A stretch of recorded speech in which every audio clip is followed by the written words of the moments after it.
Hi there, I'm your host June Mack, and you're listening to the Little Psychic Podcast, the podcast with easy to understand, fun and down-to-earth spiritual learning which awakens in you the infinite intuitive power we all hold within.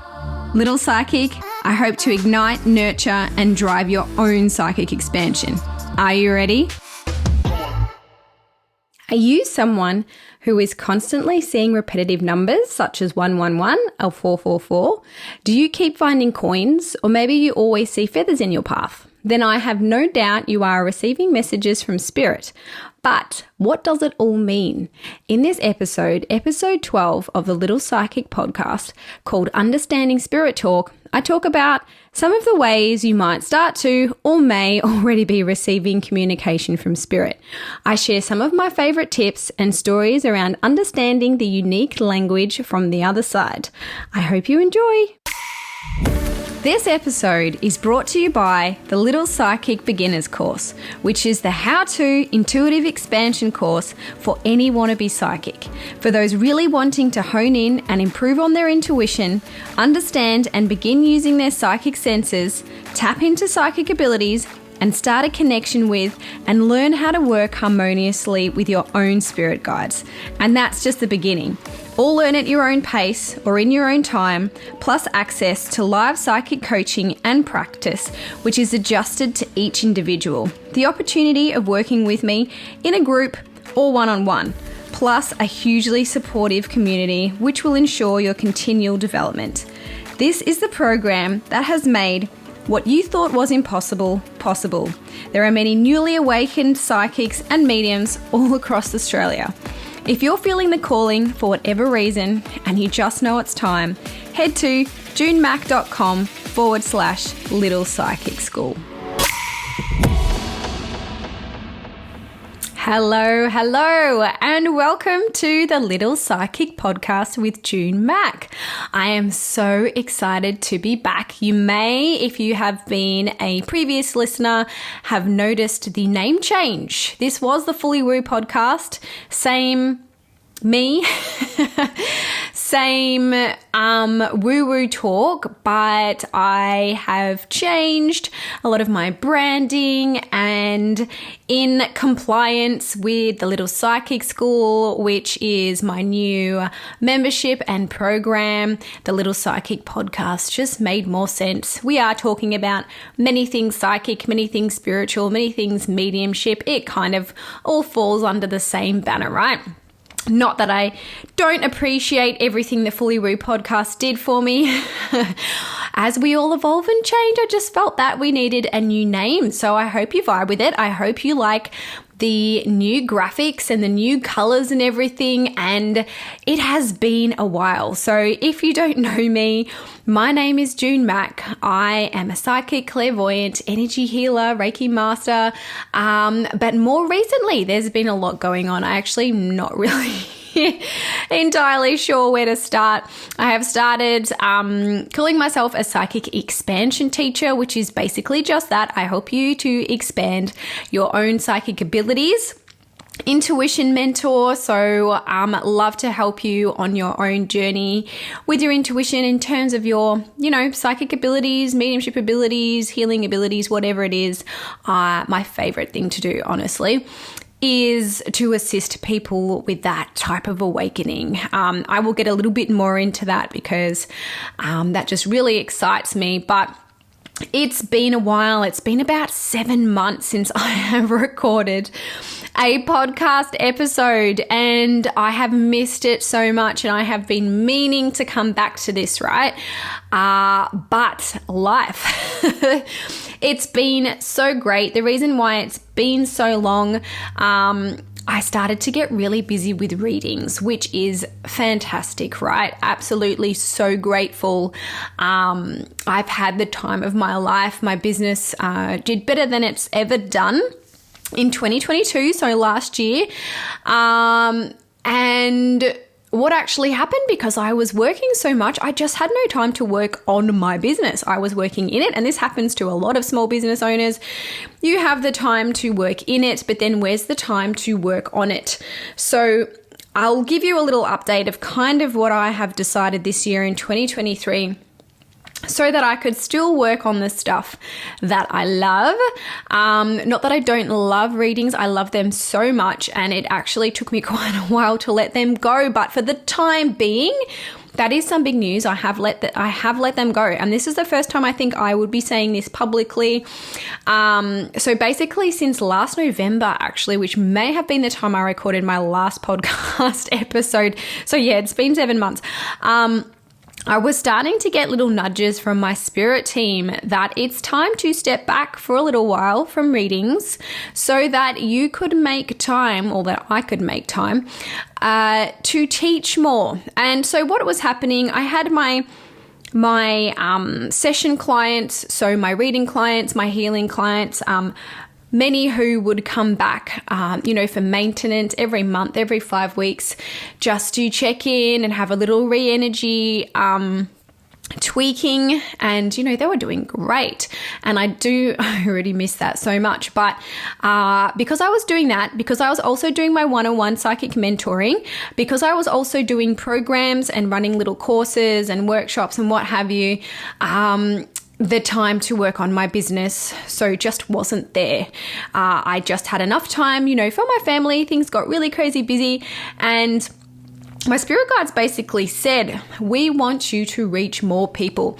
When you do your one-on-ones, that's fantastic, but you are helping one person at a time.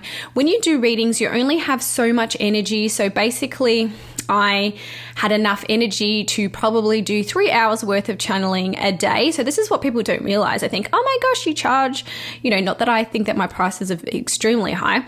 There's many psychics and mediums that charge twice as much as me. And that's absolutely their right. And I understand why. Because, this is very, very energetically taxing work and to hold space for. And you can only do so many. So people think, oh my goodness, you must be raking it in. But really, I could probably my body could stand about 3 hours worth of channeling a day. So because of the energetic, outtake that it takes, you have to raise your vibration to be able to tap in to that frequency. And of course, I would feel so excited, so happy after readings.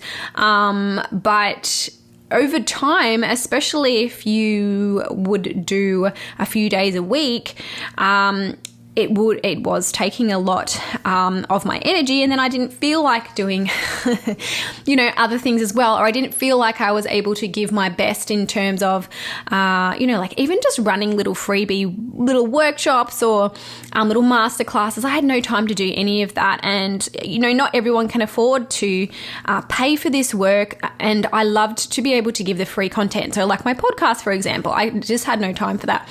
So my team were like, okay, it's great. You can help one person at a time here, or 2 people at a time in a reading, a day, because you can only manage probably 3 hours worth, which a lot of my most popular reading and healing was an hour and a half. So most of my sessions were an hour and a half, at least. And so they were like, you need to be doing more masterclasses, doing more workshops, doing more podcast episodes, doing more people. This sounds, that's probably not the best wording, doing more people at once. Okay, let me think of serving more people at once. Oh my gosh. June, honestly. So you need to do more in-person stuff, more online stuff, and you need to step back from readings just for a little bit. And that started last November. Those nudges, they just got louder and louder. And I probably didn't fully listen until March, when it was amazing, right? I booked out for the next couple of months for readings, which was wonderful. But then I started thinking, oh my goodness, I'm not going to be able to do what I know my spirit team want me to do if I keep going like this. So I put a pause on my bookings at the beginning of March, and oh my goodness, it's 1st of June today that I'm recording this. And I have now completely stopped by June, and it feels different. It feels amazing. It feels great. I do miss it. There's a part of me that is almost like grieving for now. But I've had time to really put a lot into my course, really put a lot into my mentoring clients, who are working with me in regards to psychic training or learning how to open up their abilities. I have been working with many people from beginners level to those that are a little bit more advanced. And yeah, I've actually had the time to finally record my podcast, to run a few. I've done a few in-person events. I have done quite a few, free things so I can serve more people like my team wanted. And this episode, I have been trying to get recorded or been wanting to record probably for the past 7 months. I knew what my next episode was going to be, which today it's all going to be about understanding spirit talk or understanding their messages. So I guess after 3.5 years, I think it's been, of doing readings pretty much full time, I have stepped back from doing readings. So for now, if you want to learn anything about how to be a psychic, about how to be a medium, about how to open up your abilities or your intuition, come and hit me up. And if you, are still wanting a reading, there's so many people that I could refer you to. There's so many amazing intuitives out there who I can forward you on to. I'm not sure how long this break is going to be. I don't know yet, but I'll let you know when I decide I'm going to come back. In that moment, I had to choose one or the other, really, because I basically work part-time around my children. So this is what my spirit team wanted me to pick, and it feels good. It feels right. I feel like I have made the right choice, as much as I am sad about putting a pause on readings for now, but I will be back. Anyway, after that, around 10 minutes, getting into this episode, which is all about how to understand your spirit guides and what happens if you are at the stage where you are receiving little bits of information, but you just have no idea what it actually means. And this is so many of my clients who come to me are actually at this point where they have things are starting to happen. They don't know who it is. Most of the time I'll tell you it is your spirit team. And if you haven't already listened to my episode called Who Are Your Spirit Guides, it's episode 4. I suggest go back and listen to that, because if you're not familiar with who is around you, that definitely will help. But I wanted to be able to help you a little bit. And when I first started my own psychic development, this is the reason why I started, because I had started seeing things that I didn't know what they were or what my spirit team were trying to tell me. Maybe you're someone who, is seeing angel numbers, so like 444, 111, 222, repeated all over the place, and you just don't know what that means. I get people asking me that question all the time as well.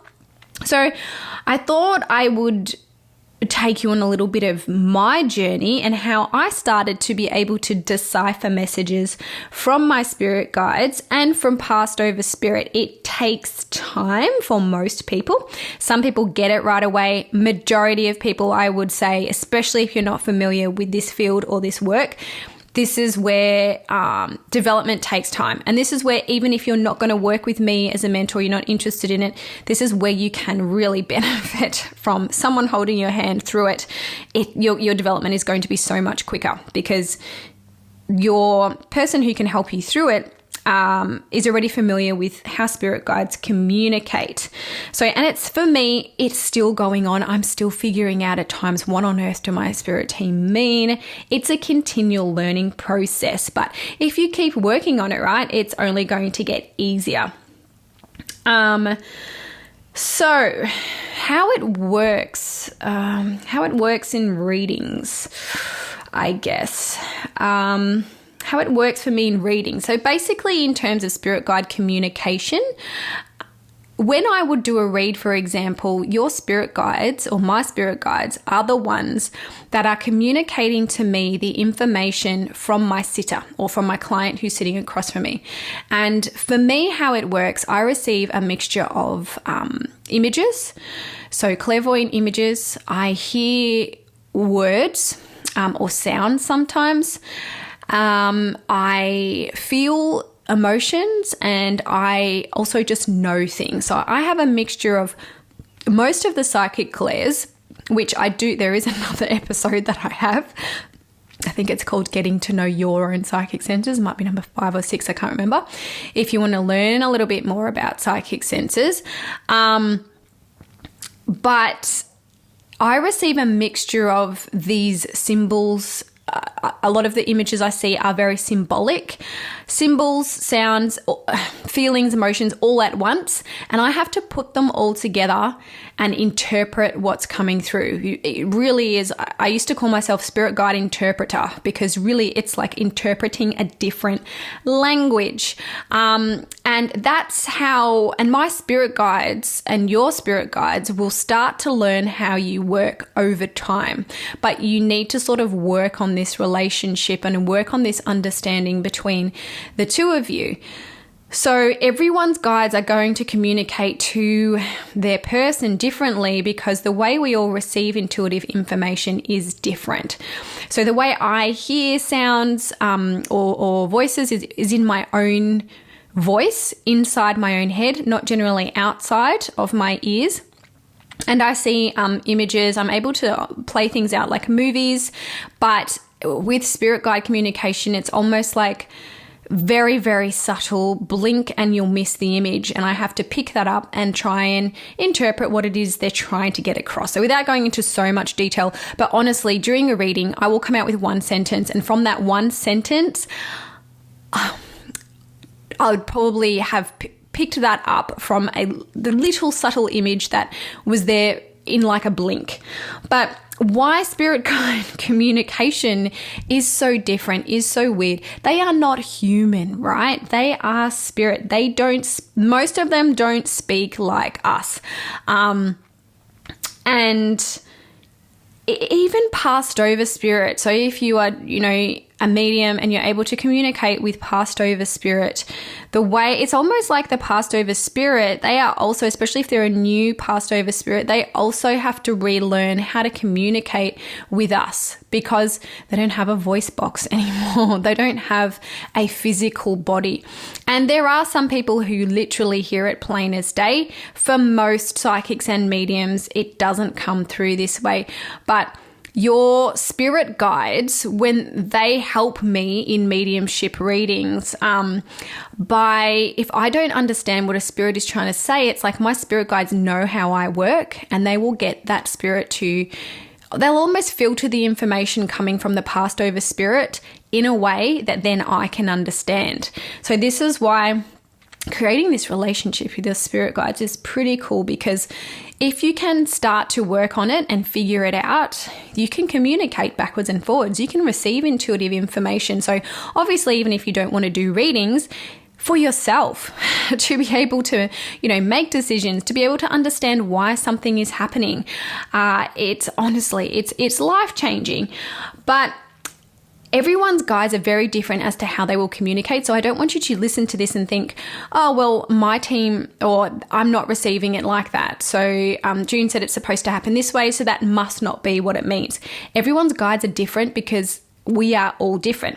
The way my guides communicate, they are very metaphorical.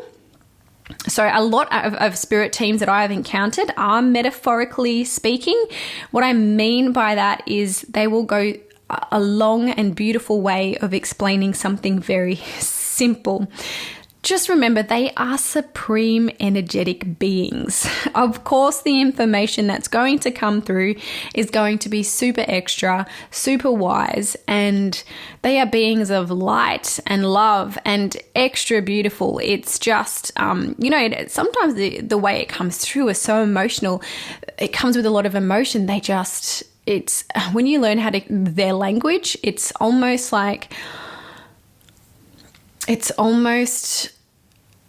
I don't even know how to put it into words, because it's not human. The experience is not a human experience. It's like you're experiencing it as a soul, as a spirit. And it's like honestly being transported to this magical place. It's really amazing. So anyway, just a couple of examples of how the metaphorical information might come through. A really great way that I've actually heard it described before is almost like a psychic or a medium is playing charades with their spirit team, because they are interpreting or trying to figure out, like what these symbols or signs mean. So here's an example of someone that I was mentoring, and she couldn't figure out when she'd close her eyes and she was trying to communicate with her spirit guides, and she would see a sun. So this is one of the symbols, or metaphorically speaking. So this is kind of an example. It was a sun, and she saw it go down, and then slowly a moon came up and it was dark. And so it was basically going from day to night. And within time, we figured out that what her spirit guides were trying to say was like the difference between day and night. It's like a big change was coming, or a huge change was about to happen to whoever she was practicing reading on, right? And that is just one way, which if you could see what I mean by a long way around explaining change. And you can continue on with using these symbols from your spirit guides, or if you think, oh my gosh, that was like a long way to explain that. Later on, when you get good at communication back and forth with your spirit teams, you can say, hey, next time you want to tell me about a change, show me the word change. That's a lot easier than showing me the sun and the moon, changing from day to night. But that's just an example of something, you might see. So then I had another client who, first time she practiced on me. So I obviously would teach you how to tune in and blend with or merge with somebody else's energy. So she was already at this point in her mentorship, and she saw a duck. So a duck looking beautiful, slowly moving across the water. But then when she looked closer, underneath she could see the legs of the duck kicking like crazy. So it looked like everything was smooth and in process, but really there was this huge hard work going on underneath. And she said, well, what does that mean? And generally when you receive images, feelings, knowings, seeing angel numbers, you can't Google. You might be able to, because sometimes your spirit guides know that you are about to Google something and look it up, and then you'll find a meaning that resonates. But she's like, what does that mean? And people always come to me and say, this is what I'm seeing. What does it mean? Thinking that there's one generic meaning behind a certain metaphorical symbol or sound or angel number. But the way your spirit team work is they actually will give you information that you understand, because they pull content from what is already in your brain, what knowledge or images or sounds or tastes or smells or feelings that you know. So I said to her, there's no one size fits all, right? When you see this duck and it's looking beautiful and it's gliding across the water and you see its little feet, tiny feet underneath, what does that mean for you? How would you interpret that?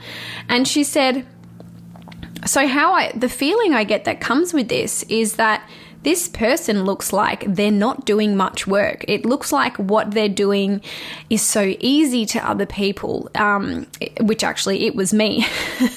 It looks like that, they're doing and achieving a lot and everything's happening and it's so graceful, but really they are doing a lot of work underneath and they're actually really tired and there's a lot going on and they're actually quite frantic. And I said, that is the perfect interpretation of where I was at that time. Maybe on the outside, if you were to learn, this is with so many people, you look at social media, you look at, what they put out there and you think, oh, wow, they've done, looks like they're going all right. And then really underneath, they're a hot mess. And that was exactly me at that particular time. So now every time, and she likes that metaphor, right? So she didn't decide to change it with her spirit team. But now every time she sees that duck, and she sees it gliding. She knows the person is struggling underneath the surface. And then obviously she needs to come up with a solution for that, because that is something that if you mentor with me that I'm going to teach, that I teach, is if you're going to be a healer, your spirit guides might show things that you need help with, but we also need a solution. How can we help to fix it? I can't actually remember now what her advice was, but I know it was really great. So, that's an example of what I mean by, if you are clairvoyant, you might receive intuitive images. So you might not be clairvoyant. You might just receive emotions. Maybe you get sounds. Maybe you're just seeing angel numbers at this point. But what are you thinking when you see the angel number? Is there anything you're feeling in particular? You might want to Google it and see if you resonate with that meaning of 444. That comes up. But there's 30,000 different interpretations. So it takes time to figure these things out. Generally, it's so some people tune into somebody else, or they go into meditation for themselves and they see the color blue. And they say, let us see blue everywhere. What does that mean? What does blue mean to you? And the person might say, calm. Calm. And that's it. That's all that your spirit team are trying to tell you. It's time for calm. It can be a lot more simpler than you think. For me now, when I see a compass, I know that is to do with the person's life purpose and where they are going in life. So when I first started communication with my spirit team, it was during sleep, during dreams, because I wasn't able to do it on cue yet while I was awake. And something that I would see a lot in my dreams was a compass. And this compass would be spinning. And at the time, looking back, I was like, what does this mean? With time and continually seeing that, I started to realize that what they were trying to say was, this is part of your purpose. This is the direction you need to go in. This is part of your life purpose, because of the images that started to come after I saw the compass. And I remember thinking, after I started working in my first psychic course, after I started working with mentors, what do I think of when I think of a compass? And the first thing I think of is direction. So there you go. And I love it when I see the compass. When I tune in for other people, when I'm getting their life purpose, the compass comes and spins, and it's amazing. And so, that's an example of another image. Sometimes you receive everything at once. So I actually remember, sometimes the spirit communication, so when we say understanding spirit talk, it's not always from your spirit guides. It can be from a passed over loved one. And I remember sitting on this was just recently, back deck, not that you care, sitting on my back deck, and I was doing oracle cards, tarot cards. And my dog, his name is Boston, was to the right of me, and I could see something flickering from the left, in my left peripheral vision, but I didn't really take much notice. The wind was blowing. I was like, it's probably a leaf or something. And my dog started staring at this object or whatever it was, and I kept thinking in my head, it was like, I almost heard, take notice of what is that's flickering in your left vision. And I was like, no, I'm doing my angel cards, leave me alone. And then my dog came over, and I looked, and it was actually a feather, a white feather, which a lot of people resonate with white feathers, which are messages from, your loved ones in heaven. And a white feather means to a lot of people, that they are at peace, or that they're coming to make contact. I saw this white feather, and it was literally spinning around just in front of me, almost teasing me, right in front of my face. And it had been there for a while, because I could see it in the left side of my vision.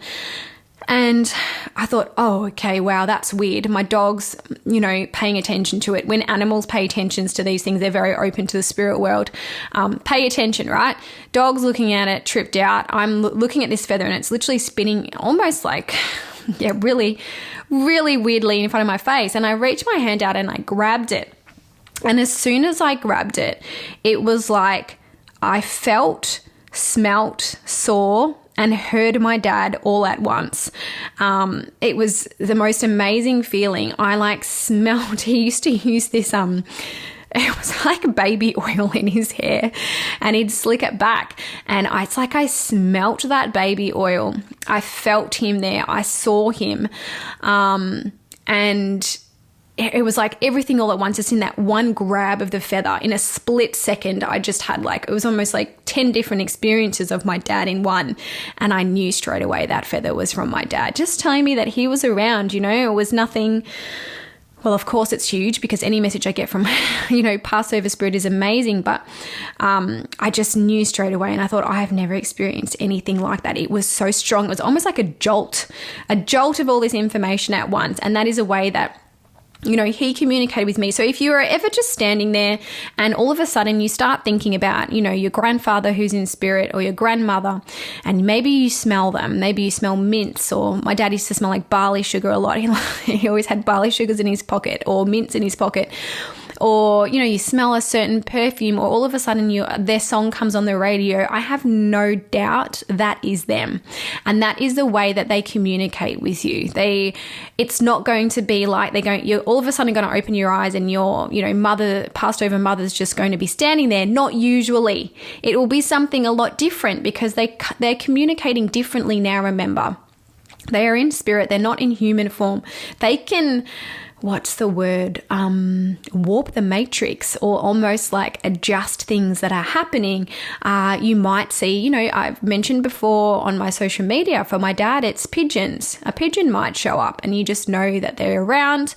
I've had, girlfriends who are very new to spirituality, and I say, if you're looking to hear, from your dad, ask them for a sign. And then my friend might message me and say, I was just driving. I asked my dad for a sign, and I drove past a street sign with his name on it. Do you think that's a sign? My goodness, 100% it's a sign. 100% that is spirit guide communication. You just have to believe it. The more you believe it, the more you trust, the more they will give you. It's like when you start thinking, oh no, that's not them. That can't be it. It's just a coincidence, which, by the way, in the spiritual world, I always believe there is no such thing as coincidences. And they've given you this sign. If you flick it away, like, no, that's just my imagination, it's just a coincidence, it's almost like they get discouraged, and they think, oh, well, I worked so hard to get that feather to you. I worked so hard to get you that butterfly, to get you that, dove, or robin, or grasshopper, whatever it is, and you just flicked away. I actually had someone else recently who said, every time I see a cockroach, cockroaches are showing up randomly, like just coming up to me. And every time they show up, I think of my mother. And could this be my mum? Because my mum hated cockroaches to a T. Why would she give me signs in a cockroach? But I can't shake this feeling that it's my mum. And I said, you know what? Did your mum have a sense of humor? And she said 100%. And every time she would see a cockroach, she would completely flip out. And I said, I have no doubt this is your mother thinking it's hilarious that she is now coming to you and letting you know that she's around as a cockroach. And she just started laughing and thought, that makes so much sense. That would be so something my mum would do. Now she loves her little cockroach friends. So that is another example of how you might receive spirit communication. And know that you can ask for signs too. I did mention in my intuition episode about a story that I told about asking for a sign from my spirit guides as to whether this was the right house that I was buying.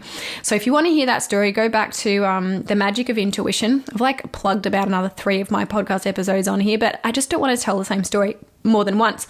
But an example, again, of passed over spirit and asking for signs is on my dad's 1-year anniversary. And some of you may have heard this story from my Instagram, but I'll tell you again for those who missed it.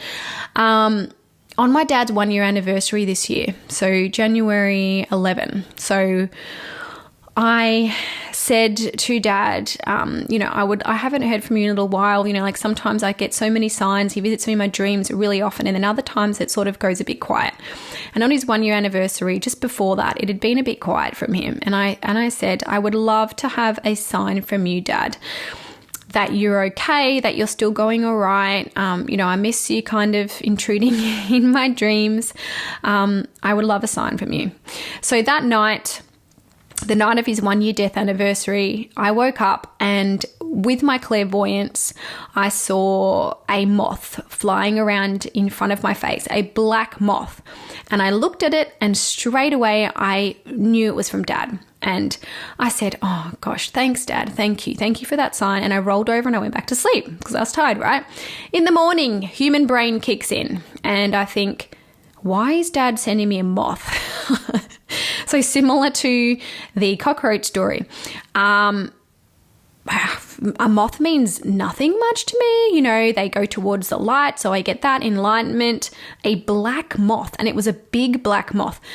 Was that actually Dad? Like, was that from him? So, my human brain starts questioning and I told you don't do this, but always just trust, right? And a couple of days, we actually left for our America holiday. So another reason why I've been MIA, we went on an amazing America holiday in January. I can't remember if we went for 2 or 3 weeks now. I think we went for 3 weeks. I can't remember. But it was something that my dad always really wanted us to do. He was like, if you ever have any spare money, spend it on traveling, experiences, don't have any regrets. And I thought, look, this is a lot of money. We could either spend it on something responsible like saving or doing something to the house. But it's been on my bucket list for forever to take my children to Disneyland and to be able to give back to my mum. I also brought my mum. But anyway, without going into my America holiday, completely reliving that, I think, when did we leave? So January, it was either the 13th or the 16th. I can't remember. It was a few days later, maybe 13th actually, after my dad's 1-year anniversary. And we were at the airport and in the middle of Melbourne airport, right? Hustle, bustle, busy as SHIT because it's just after Christmas. Everyone finally can travel again after COVID and it's just crazy in there. So we're in line to bring our baggage into those, whatever they're called, things, the little hole, it goes down a thing and then it disappears. We're in line to do that.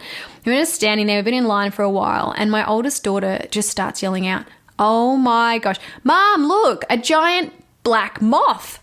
And I looked up and this huge big black moth, just like I had seen that night of my dad's anniversary, is literally swooping us in the middle of Melbourne airport. And straight away I just thought, it's Dad.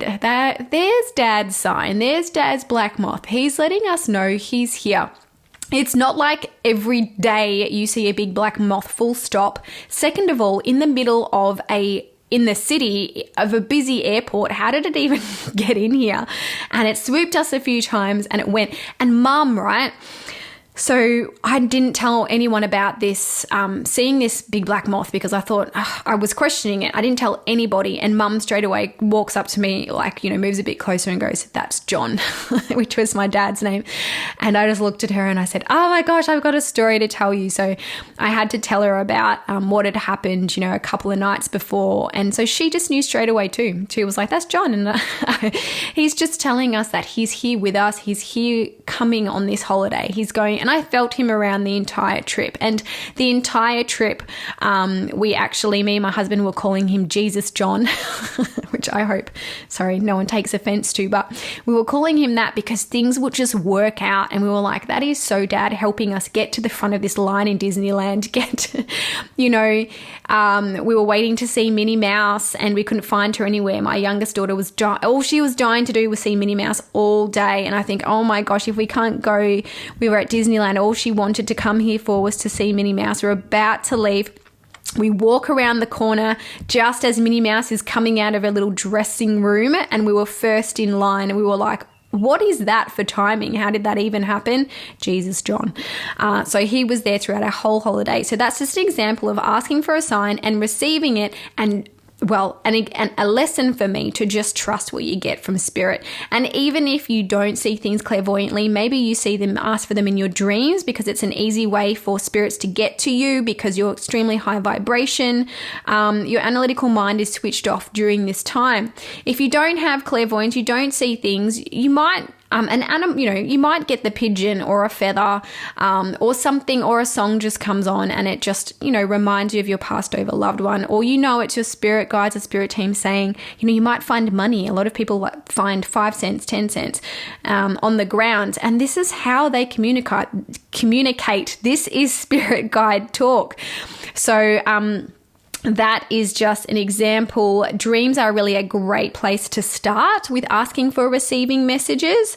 And bear in mind, if you are someone who is a vivid dreamer, this works for a lot of people. Some people don't remember their dreams at all. It's just not their thing. If this doesn't work for you, it's fine.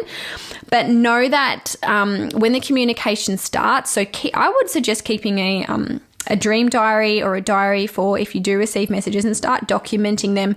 And you know what? Even if something happens and you're not sure if it's a thing, for example, something that used to happen was lights would flicker. It still happens sometimes. And I remember one time I was asking for a sign and the lights started to flicker, and I thought, okay, I asked for something to happen for a sign for yes. And lights started to flicker and I thought, okay, there's my yes sign. And I was all excited. Okay, that was a pretty intense sign from my spirit guides telling me to go ahead with this. And then I turned around and I realized I was vacuuming and I'd knocked the light cord. So the lights were actually flickering because I had accidentally knocked the cord, not because spirit was around telling me to go ahead.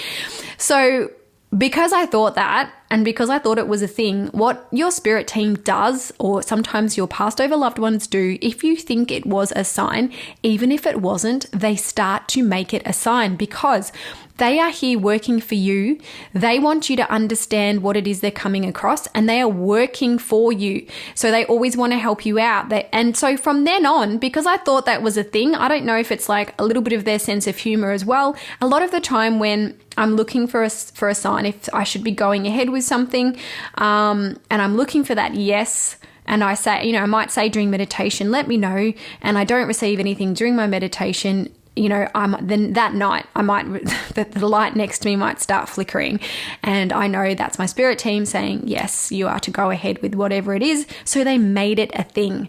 It's actually completely bizarre and crazy once you start this communication.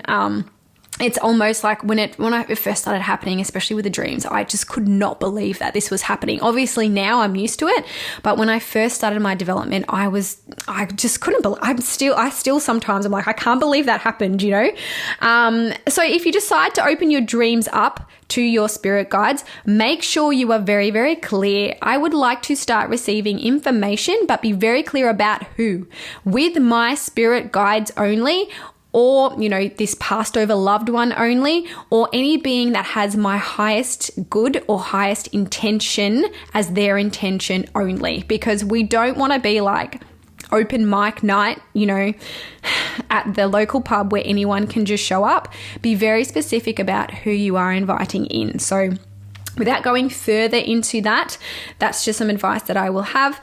But if you do decide to open up your dreams, know that they probably aren't going to make much sense at the beginning. But that's why I suggest documenting things down, because like my compass, within time you will start to realize maybe what that means, or you'll start to see similarities between what you're documenting. And know that spirit guides' dreams are often very dramatic. Do you know why? Because they're trying to get your attention. So just another quick example of it, something that was actually quite disturbing, but I needed this message, right? It was a very important message. I had this horrible dream that I couldn't shake for weeks, that I went to the doctors and took my oldest daughter.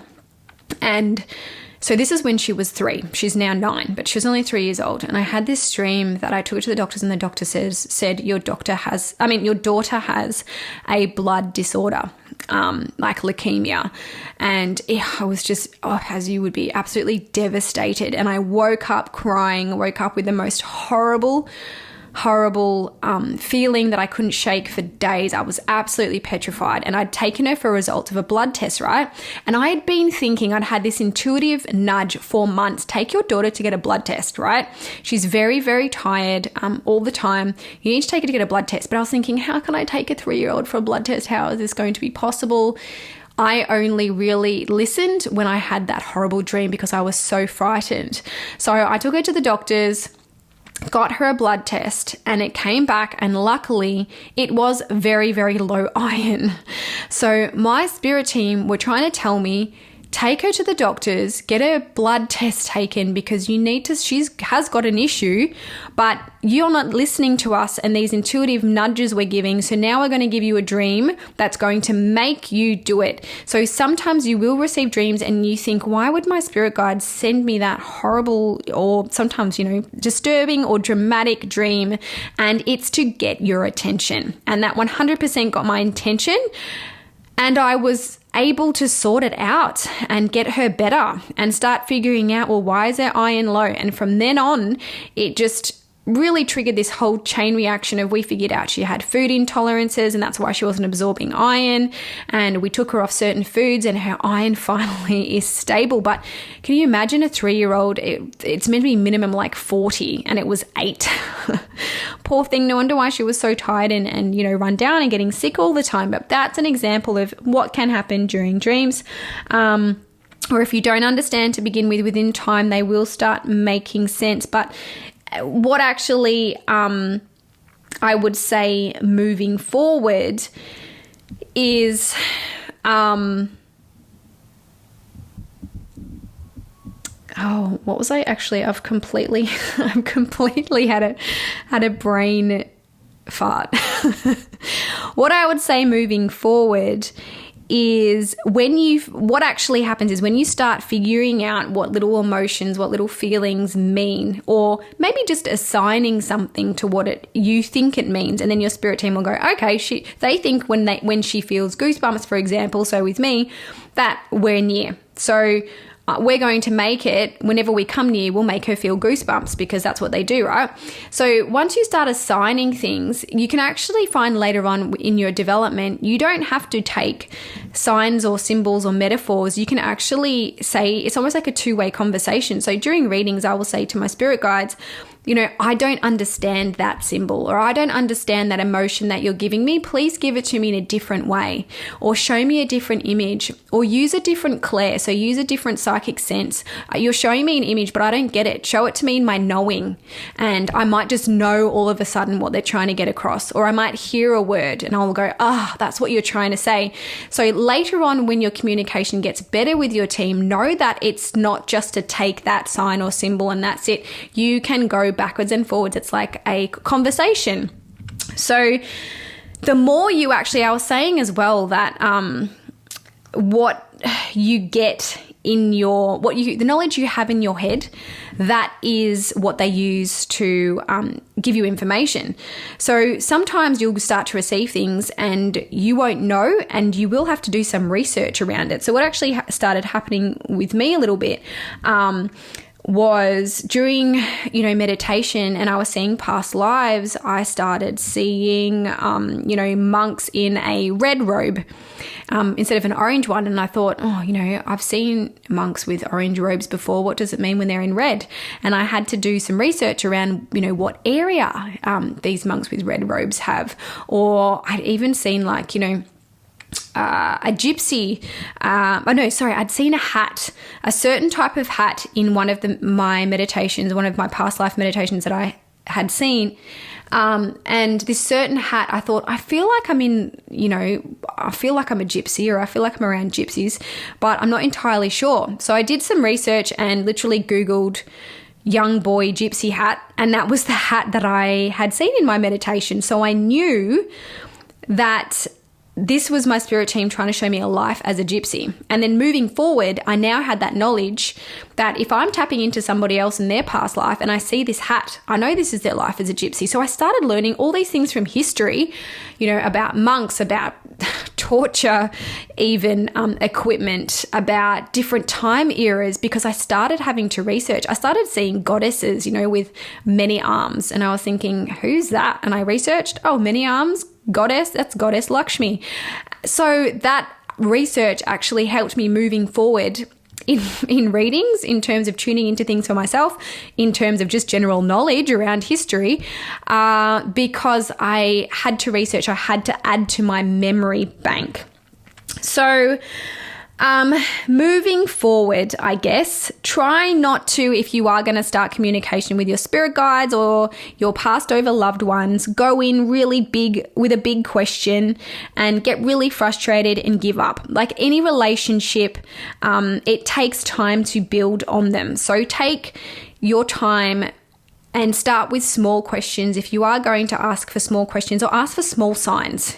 Don't be like, I want it to be an aeroplane flying over at 4:03. That's probably not going to happen. And I just looked at the time, it's 1:11 right now, which is actually my dad, because he passed away on the 11th of the 1st. So whenever I see 111, that's my sign from my dad. So he's probably helping me record this podcast episode, which is lovely. But starting with the small questions, when you're going to ask your spirit guides questions or ask for communication, only ask empowering questions, self-empowering questions. They don't respond to ego. When I say they don't respond to ego, so saying something like, why is my partner such a jerk?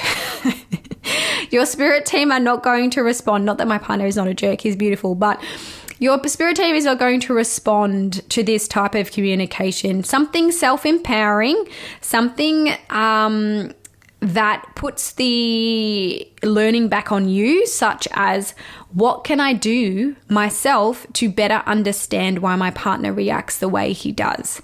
You are more likely to receive answers and understanding that way.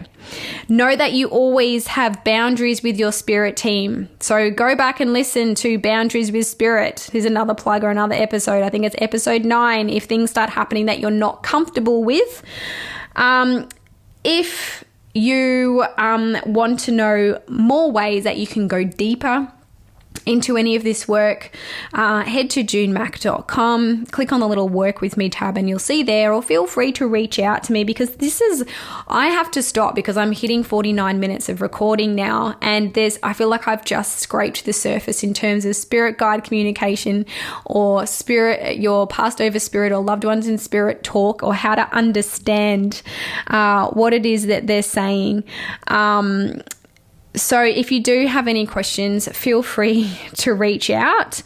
And if you want to be introduced to your spirit team and you haven't actually had that happen before, in the next episode, I'm going to upload, so probably within the next week, look out for a meditation called Meet Your Spirit Guides, and I will talk you through a little bit about how to use it, what to expect from this meditation, but it's a really simple and easy way to start to initially invite your spirit team in.